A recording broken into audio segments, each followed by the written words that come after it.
हमने एक रसोईया रखा, क्या भाई वो पनीर का सब्जी ना बना पाए, अरहर की दाल और रोटी बनाना ही तो बेसिक आता ही होगा, वो भी ना बना पाया, उसमें भी मुझे हस्तक्षेप करना पड़े, तो उस रसोइयों को निकाल नहीं देना चाहिए, 2 मार के निकाल देना चाहिए ना। काहे का रसोईया है जब अरहर की दाल और रोटी भी नहीं बना पा रहा, आप लोग जब हमको बता रहे हो करने देखे। योगी जी ने हस्तक्षेप किया, सिर माथे, अच्छी बात है, करना चाहिए।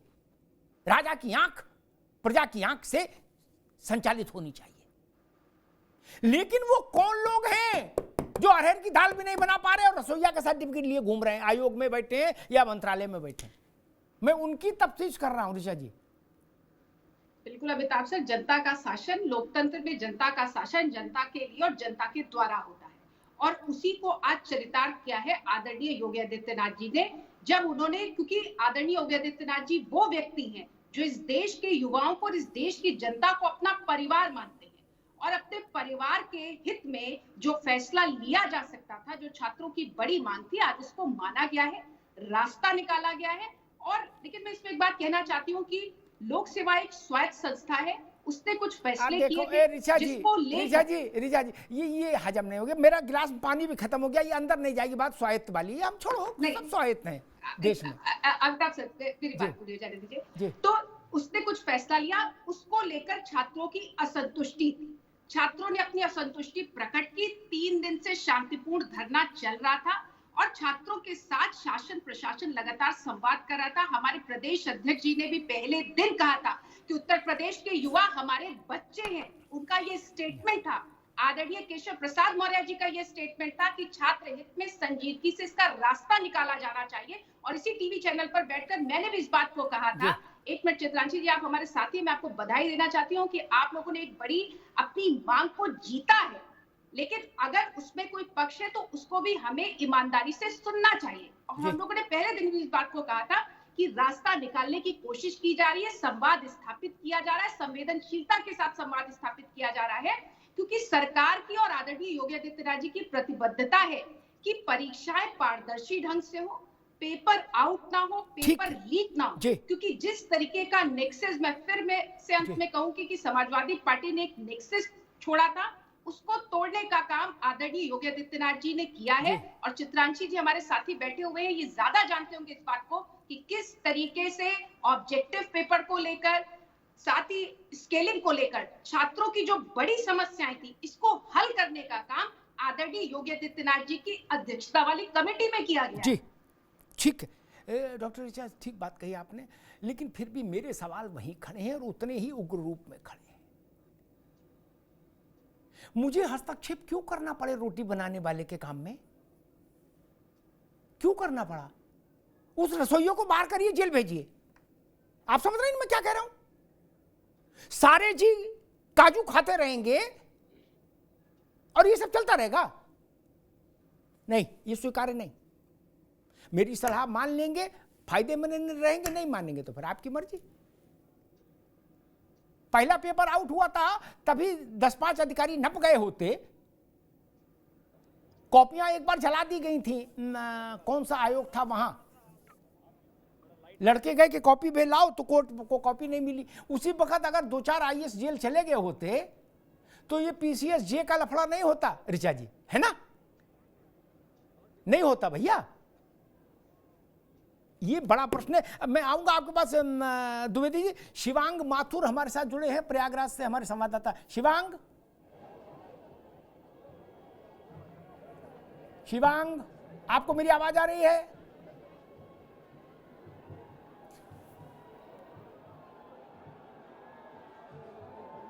जी, मुझे आपकी आवाज आ रही है, आप सवाल पूछें। जी, क्या स्थिति है, क्या माहौल है, अभ्यर्थी क्या कह रहे हैं अब?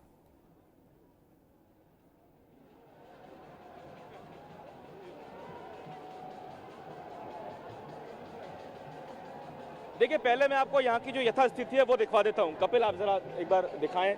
हजारों छात्र जो हैं वो यहाँ पे मौजूद हैं, और क्योंकि अब अंधेरा हो चला है तो जिस तरीके से लगातार 3 दिनों से हम देख रहे हैं कि टॉर्च जला के छात्र उत्तर प्रदेश लोक सेवा आयोग के बाहर प्रोटेस्ट कर रहे हैं, और ये टॉर्च दिखाने का एक सिंबॉलिक तरीका ये भी है कि वो आयोग को कह रहे हैं कि हम आपके भीतर के अंधकार को दूर करना चाहते हैं। इतने सारे छात्र अलग अलग जिलों से यहाँ पहुंचे हुए हैं और उनकी एक ही मांग है कि जो पीसीएस प्री का एग्जाम है वो एक ही बार में करवाया जाए, एक ही शिफ्ट में करवाया जाए।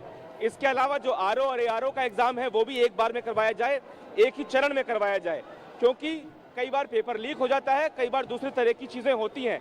और साथ साथ जो नॉर्मलाइजेशन की प्रक्रिया आयोग ने लागू की है उसको खत्म किया जाए। कुछ छात्र हमारे साथ यहाँ मौजूद हैं, हम सीधे पहले उनसे बात करते हैं कि उनकी प्रतिक्रिया क्या है। हम आपसे ये जानना चाहते हैं कि क्योंकि अब आयोग ने नोटिस दे दिया है कि आपकी जो परीक्षा है पीसीएस प्री की वो एक चरण में कराई जाएगी, लेकिन मैं देख रहा हूं कि छात्र मानने को तैयार नहीं है। छात्र कह रहे हैं हम तभी हटेंगे जब नोटिस जारी कर दिया जाएगा, तारीख बता दी जाएगी। जी, छात्र ये चाहते हैं कि छात्र पहले तो पीसीएस और आरओ दोनों का एग्जाम था। ऐसा नहीं है कि सिर्फ हम लोग पीसीएस के लिए बैठे थे, आरओ के लिए भी थे। आयोग ने क्या किया है, छात्रों को आंदोलन को कमजोर करने के लिए पीसीएस वालों को एक शिफ्ट का नोटिस दे दिया। अब आरओ वाले कहाँ जाएं? ऊपर से पीसीएस की कोई डेट नहीं है। 12 फरवरी को एग्जाम टला था, 17 मार्च को पीसीएस का पेपर था। 17 मार्च से अभी तक आज 8-9 महीने हो गए। लगातार आयोग क्या कर रहा है? आयोग ने अब जाके सीधा सा बोल दिया कि हम पेपर एक पीसीएस का करवाएंगे, आरओ का नहीं करवाएंगे। आरओ के लिए कमेटी गठित कर दी। कमेटी का मतलब आरओ का फिर पेपर 1 साल लेट जाएगा। कब जाएगा कोई उसका कोई अभी 3 दिन के लिए आयोग की छुट्टी होने वाली है, तो इनकी कमेटी सोमवार को बनेगी, ठीक है। और तब तक ये पूरी भीड़ खत्म हो जाएगी काफी हद तक। इनकी यही राजनीति, फूट डालो राज करो। ये बताइए सर, हम लोग शांतिपूर्ण धरना दे रहे हैं, उधर देखिए, कैमरा घुमाइए, मिलिट्री पूरी फोर्स खड़ी है। अब सब वो आंसू गोला जो सब होता है सबकी उन्होंने तैयारी कर रखे हैं। क्या जरूरत है? हम लोग शांतिपूर्ण से सविनय हो गया, आंदोलन है हमारा। ये मुझे बताएं कि क्या कहीं ना कहीं आपका आंदोलन बट भी गया है क्या? क्योंकि पीसीएस प्री के लिए तो उन्होंने बोल दिया, लेकिन आरओ एआरओ के लिए नहीं बोला। सर, हमारी 2 से 3 मांगे हैं जो प्रमुख मांगे हैं। सबसे पहली मांग है सर कि पीसीएस की इन्होंने टेंटेटिव डेट भी नहीं दी है कि हम एग्जाम कब कर रहे हैं, क्योंकि पीसीएस जैसी परीक्षा में एक चरण नहीं होता, उसमें मेंस भी पढ़ना होता है। ये डेट दें कि एग्जाम हम कब ले रहे हैं, ताकि बच्चे मेंस पे फोकस कर पाएं। दूसरी चीज, इन्होंने आरओ में जो कमेटी गठन की बात की है उसमें ट्रांसपेरेंसी होनी चाहिए कि हम उस कमेटी की गठन कब तक रिपोर्ट सौंपेंगे, क्योंकि ऑलरेडी 1 साल डिले हो चुका है। कितने बच्चे सर फाइनेंशियल क्राइसिस से जूझ रहे हैं, कितने बच्चे ओवर एज की तरफ जा रहे हैं, सर उस चीज को ध्यान देना चाहिए। और तीसरी चीज, जो इनका तुगलकी फरमान है वो कहीं ना कहीं से ये जो हमारी भीड़ है इसको मोबिलाइज करके अलग करने का है, क्योंकि 3 दिन इनका वैकेशन होने वाला है। और इस तरीके से सर हमारी जो मांगे हैं इनको नोटिस देना चाहिए। माहौल में आपको एक बार दिखा देता हूं, हजारों छात्र यहाँ पे पिछले 4 दिनों से मौजूद हैं, खुले आसमान के नीचे बैठने को मजबूर हैं। कई बार अंदर से संपर्क साधने की कोशिश की गई, ये कहा गया कि हम कमेटी का गठन करते हैं। छात्रों ने उसका विरोध किया, उनको मना कर दिया, डीएम कमिश्नर को यहाँ से जाना पड़ा। आखिरकार लखनऊ से योगी आदित्यनाथ ने इस पूरे मामले में इंटरवीन किया, ऐसी खबरें आई, और उसके बाद आयोग ने यह फैसला लिया है कि अब जो पीसीएस प्री की परीक्षा है उसको एक चरण में कराया जाएगा। हालांकि छात्रों का यह कहना है कि दीवार पे नोटिस चिपका दिया जाए और तारीख बता दी जाए, उसके बाद ही वो यहाँ से हटेंगे। और साथ साथ जो अपने दूसरे साथी हैं आरओ और एआरओ वाले, वो उनको भी यहाँ छोड़ के जाने को मंजूर नहीं है। ठीक शिवांग, बहुत बहुत धन्यवाद। Thank you Shivang. द्विवेदी जी, मैं समझ नहीं पा रहा, मतलब अभी भी सुधरने को तैयार नहीं आयोग के लोग। क्या चाहते, मतलब बिल्कुल क्या,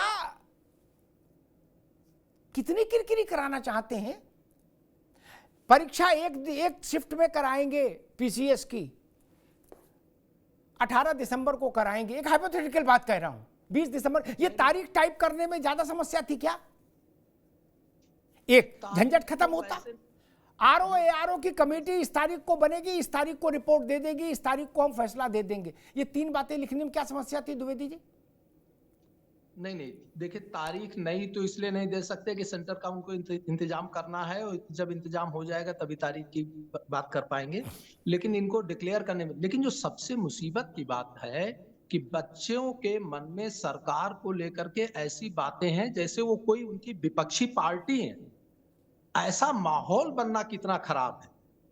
और दूसरी बात, अभी डॉक्टर ऋचा ने कहा कि एक स्वायत्त संस्था है, तो इस तरीके के मामलों में वही तो कंप्रोमाइज हो रहा है। भाई, स्वायत्त संस्था है, सिलेबस कैसे होगा, परीक्षा कैसे कराएगी, कमीशन जो है जाता है और गवर्नर से उसकी संस्तुति होती है, और चीफ मिनिस्टर सीधा डिक्लेयर कर रहा है कि हम ये तरीका खत्म कर रहे हैं। तो इसका मतलब हुआ कि उसकी ऑटोनॉमी को 2 टके का आपने कर दिया ना। आपने कमीशन के ऐसे डिसीजन को सरकार एक तरफा निर्णय ले लेती है कि हम इसको वापस ले लेंगे। तो ये किसका कहाँ स्वायत्तता रही डॉक्टर ऋचा? ये कहाँ की स्वायत्तता है कमीशन की कि कमीशन के निर्णय को हमारा हाईएस्ट पॉलिटिकल एग्जीक्यूटिव कह देता है कि हम इसको वापस ले लेंगे। तो इसका जो इतने खराब इतना वो कहेगा ना, दोस्तों को आजमाते जाइए दुश्मनों से प्यार होता जाएगा।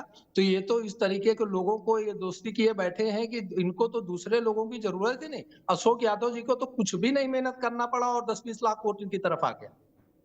ये तो मुझे नहीं समझ में आता कि किस लोगों की सलाह में काम। और मैं अग्निहोत्री जी अंदर की बात बता दूं कि हर अभी तक 20-25 साल के इतिहास में, मैं 30-32 साल से पढ़ा रहा हूं, आज तक ये कमीशन एक भी एग्जाम ऐसा नहीं करा पाया जिसमें 7-8 सवाल गलत ना होते हो। जी आपको जान के आश्चर्य होगा कि इसमें इन्होंने यहां तक सवाल पूछे हैं कि किसी गाइड में ऑप्शनल 4 गलत हैं और वही ऑप्शनल पूछे गए हैं। यहां तक हुआ है कमीशन में। यहां तक का मैं आपको एग्जाम्पल के साथ बता देता हूं कि अशोक ने किस शिलालेख में कहा गया सबे मनुष्य मया प्रजा, और उसमें फर्स्ट में भी सेपरेट में कहा गया, दूसरे में भी कहा गया, और कमीशन ने दोनों ऑप्शन रखे हुए हैं। और ये बताइए जब नॉर्मलाइजेशन ये करते तो दोनों पेपर में 8-8, 9-9 ठीक है, नॉर्मलाइजेशन को इसीलिए गढ़गंगा में प्रभावित कर दिया गया। कार्तिक मास चल रहा, वो गढ़गंगा में प्रभावित कर दिया नॉर्मलाइजेशन को। उस चैप्टर को बंद करो, वो खत्म की बात। अभिषेक चित्रांशी, अभी आप अपने साथियों को सुन रहे थे। अब अभ्यर्थियों का आगे का क्या रुख?